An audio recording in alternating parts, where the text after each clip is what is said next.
नमस्कार दोस्तों, आज की बड़ी खबरों में आपका स्वागत है। जी हां, चलिए नजर डालते हैं आज की हेडलाइंस पर। 30 जून तक बढ़ाया गया लॉकडाउन। कंटेनमेंट जोन के बाहर 8 जून से खुल सकेंगे मॉल और रेस्टोरेंट। इसके अलावा दोस्तों आज जानेंगे मोदी सरकार के 6 साल के कार्यकाल पर कांग्रेस का निशाना, रुपया मार्गदर्शक मंडल में पहुंचा, बेबस लोग बेरहम सरकार का दिया नारा। कोविड-19 जांच के लिए सरकार की मंजूरी की जरूरत नहीं। गहलोत बोले, राष्ट्र ने सबसे असंवेदनशील सरकार देखी है जिसे लोगों की दिक्कतों से कोई असर नहीं पड़ता। इसके अलावा जानेंगे पिछले 1 साल में जनता बेबस और सरकार बेरहम हुई, लोगों को मिली सिर्फ निराशा और पीड़ा। राजस्थान के मुख्यमंत्री अशोक गहलोत ने रेल मंत्री पर साधा निशाना, प्रधानमंत्री को दिए सलाह। इसके अलावा दोस्तों जानेंगे दिल्ली से सटे यूपी और हरियाणा के बॉर्डर सील, लंबे ट्रैफिक जाम के बीच फंसे लोग। छत्तीसगढ़ कांग्रेस ने कुछ यूं बताई मोदी सरकार की 1 साल की उपलब्धियां। मोदी 2.0 पर प्रियंका गांधी और अखिलेश ने कसे तंज, ट्वीट कर कही ये बात। इसके अलावा दोस्तों जानेंगे पीएम ने निरंकुशता के रिकॉर्ड तोड़े, ये परिणाम से दूर, प्रचार से भरपूर सरकार, मोदी 2.0 के 1 साल पर कांग्रेस। आरबीआई ब्रांड बंद करने पर चिदम्बरम का सरकार पर हमला, बोले जनता के साथ धोखा। गरीब प्रवासी मजदूरों के मसले पर सरकार को घेरेगी कांग्रेस, शुरू किया स्पीक अप इंडिया अभियान। खबरें विस्तार से शुरू करने से पहले दोस्तों, अगर आपको लगता है कि मोदी सरकार कोरोना को रोकने के लिए पूरी तरह से फेल हुई तो इस वीडियो को लाइक करके अपना समर्थन दर्ज करें। 30 जून तक बढ़ाया गया लॉकडाउन। कंटेनमेंट जोन से बाहर 8 जून से खुल सकेंगी मॉल और रेस्टोरेंट। देश में कोरोना वायरस के संक्रमण को रोकने के लिए जारी लॉकडाउन को सरकार ने 30 जून तक बढ़ाने का फैसला किया है।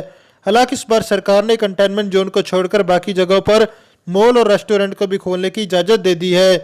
अब 8 जून से मॉल और रेस्टोरेंट खुल सकेंगे। गृह मंत्रालय ने कंटेनमेंट जोन के बाहर के क्षेत्रों को फिर से खोलने के लिए नए दिशा निर्देश जारी किए हैं। ये दिशा निर्देश 1 जून 2020 से लागू होंगे और 30 जून 2020 तक प्रभावी रहेंगे। गृह मंत्रालय ने कहा कि नए दिशा निर्देश राज्यों और केंद्र शासित प्रदेशों के साथ व्यापक विचार विमर्श के आधार पर जारी किए गए हैं। नए दिशा निर्देशों के अनुसार कंटेनमेंट जोन के बाहर वो सभी गतिविधियां फिर से शुरू हो सकेंगी जिन पर अब तक पाबंदी लगी थी, लेकिन ऐसा चरणबद्ध तरीके से किया जाएगा। चलिए बढ़ते हैं अगली बड़ी खबर की तरफ। मोदी सरकार के 6 साल के कार्यकाल पर कांग्रेस का निशाना, रुपया मार्गदर्शक मंडल में पहुंचा, बेबस लोग बेरहम सरकार का दिया नारा। केंद्र की सत्ता में काबिज मोदी सरकार 2.0 के दूसरे कार्यकाल का पहला साल पूरे होने पर विपक्षी पार्टी कांग्रेस ने शनिवार को विशेष प्रेस कॉन्फ्रेंस आयोजित की। वीडियो कॉन्फ्रेंस के दौरान कांग्रेस के वरिष्ठ केसी वेणुगोपाल ने मोदी सरकार पर निशाना साधते हुए कहा कि मोदी सरकार अपने कार्यकाल के 6 साल पूरे कर रही है। मोदी सरकार का दूसरा कार्यकाल शासन के स्तर पर खराब रहा। इस दौरान राजनीतिक, आर्थिक और सामाजिक स्तर पर काफी नुकसान हुआ है, जो कि चिंताजनक है। उन्होंने कहा कि यह सरकार नीतियों की कमी और नाकामियों के स्मारक है। कांग्रेस ने नरेंद्र मोदी सरकार के दूसरे कार्यकाल के 1 साल पूरा होने के मौके पर शनिवार को दावा किया कि पिछला 1 साल देश के लिए भारी निराशा, कुप्रबंधन और असीम पीड़ा देने वाला रहा। पार्टी ने मोदी सरकार के दूसरे कार्यकाल की पहली वर्षगांठ के मौके पर बेबस लोग बेरहम सरकार का नारा दिया है। सरकार की विफलताओं की 16 सूत्री सूची जारी की है। चलिए बढ़ते हैं अगली बड़ी खबर की तरफ। कोविड-19 जांच के लिए सरकार की मंजूरी की जरूरत नहीं। गुजरात उच्च न्यायालय ने निजी चिकित्सकों को और लोगों को राहत देते हुए शुक्रवार को कहा कि यदि चिकित्सक कोरोना वायरस संक्रमण की जांच करने की सलाह देते हैं तो इसके लिए सरकार से मंजूरी लेने की कोई जरूरत नहीं है। अहमदाबाद मेडिकल एसोसिएशन ने गुजरात सरकार के इस आदेश के खिलाफ उच्च न्यायालय का रुख किया है, जो निजी चिकित्सकों और अस्पतालों को नामित स्वास्थ्य अधिकारियों की मंजूरी के बिना कोविड-19 जांच करने से निषेध करता है। एएमए ने अपनी याचिका में इस निर्देश के खिलाफ दलील देते हुए कहा कि चिकित्सकों की राय को अंतिम माना जाए, क्योंकि इसमें विलंब से रोगी और चिकित्सक के स्वास्थ्य को प्रतिकूल रूप से प्रभावित करेगा। मुख्य न्यायाधीश विक्रम नाथ और न्यायमूर्ति जेबी पर्दीवाला की खंडपीठ ने यह याचिका एक स्वतः संज्ञान वाली जनहित याचिका से संलग्न कर दी, जिस पर मार्च से सुनवाई की जा रही है। चलिए बढ़ते हैं अगली बड़ी खबर की तरफ। गहलोत बोले, राष्ट्र ने सबसे असंवेदनशील सरकार देखी है जिसे लोगों की दिक्कतों से कोई असर नहीं पड़ता। राजस्थान के मुख्यमंत्री अशोक गहलोत ने मोदी सरकार के दूसरे कार्यकाल के पहले साल पर जमकर हमला बोला। उन्होंने कहा कि मोदी सरकार के पिछले 6 वर्षों को भारतीय इतिहास के उन समय में से एक के रूप में याद किया जाएगा जब लोगों को सबसे अधिक असहनीय कष्टों का सामना करना पड़ा। मोदी 2.0 का पहला वर्ष भारत के अधिकांश आम लोगों के लिए सबसे बुरा रहा। गहलोत ने कहा कि मोदी 2.0 को उस समय के रूप में याद किया जाएगा जब लाखों लोगों ने सब कुछ खो दिया। लॉकडाउन के दौरान असहनीय कठिनाइयों का सामना करना पड़ा था। लोगों की पीड़ा के लिए सरकार एक मूकदर्शक बनी रही। राष्ट्र ने सबसे असंवेदनशील सरकार देखी है जिसे लोगों की दिक्कतों से कोई असर नहीं पड़ता। चलिए बढ़ते हैं अगली बड़ी खबर की तरफ। पिछले एक साल में जनता बेबस और सरकार बेरहम हुई। लोगों को मिली सिर्फ निराशा और पीड़ा। कांग्रेस ने नरेंद्र मोदी सरकार के दूसरे कार्यकाल के एक साल को देश के लिए भारी निराशा, कुप्रबंधन और असीम पीड़ा देने वाला साल करार देते हुए शनिवार को कहा कि जनता बेबस हो गई है और सरकार बेरहम होती चली गई। पार्टी ने मोदी सरकार के दूसरे कार्यकाल की पहली वर्षगांठ के मौके पर बेबस लोग बेरहम सरकार का नारा दिया और सरकार की अर्थव्यवस्था, रोजगार, कृषि, सुरक्षा और विदेश नीति समेत सभी क्षेत्रों में विफलताओं की एक सूची भी जारी की।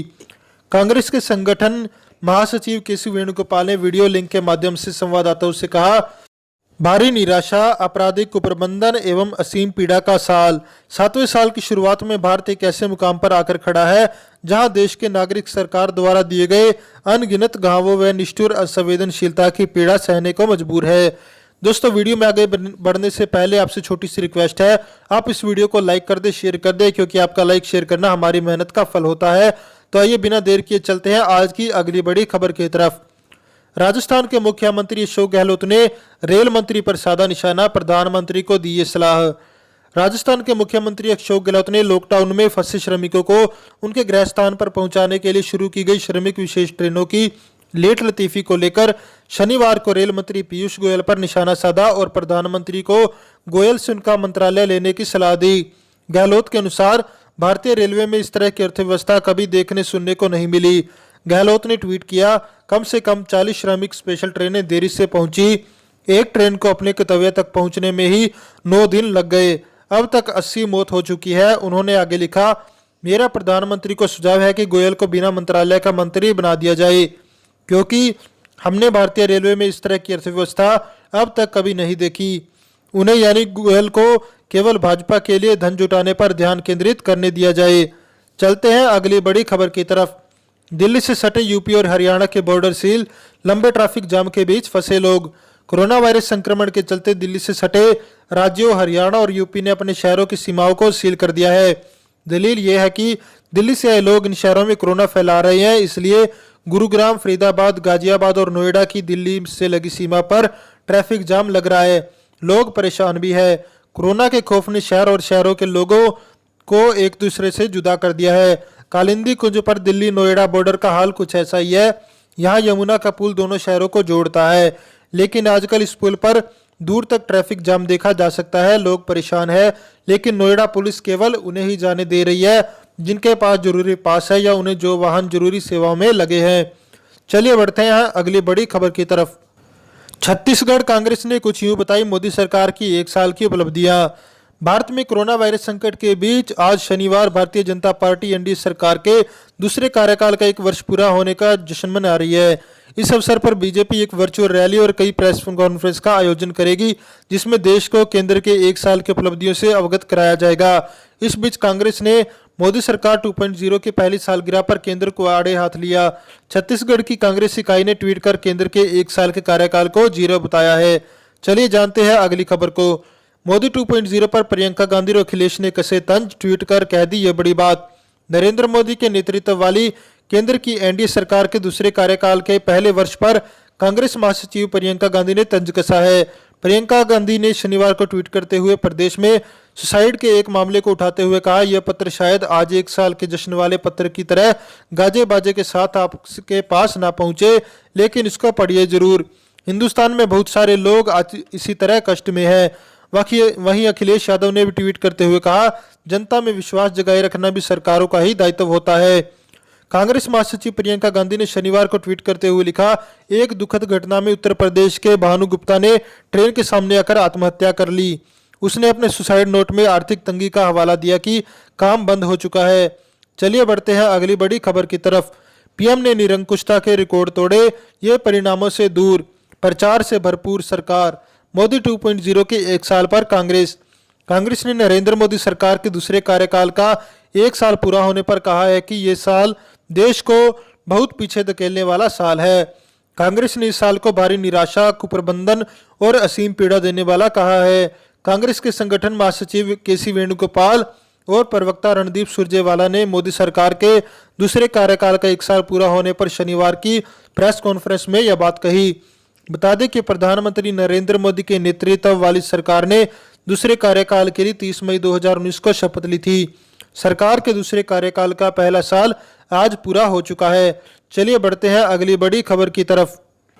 आरबीआई बॉन्ड बंद करने पर चिदंबरम का सरकार पर हमला, बोले जनता के साथ धोखा। पूर्व वित्त मंत्री और कांग्रेस के वरिष्ठ नेता पी चिदंबरम ने टैक्सेबल बॉन्ड योजना को बंद करने के लिए केंद्र सरकार पर हमला बोला है। चिदंबरम ने कहा कि सरकार ने बचत करने वाले नागरिकों, खासकर सीनियर सिटीजन्स बड़ा झटका दिया है। आपको बता दें कि सरकार ने 7.75% आरबीआई बॉन्ड्स को बंद कर दिया है।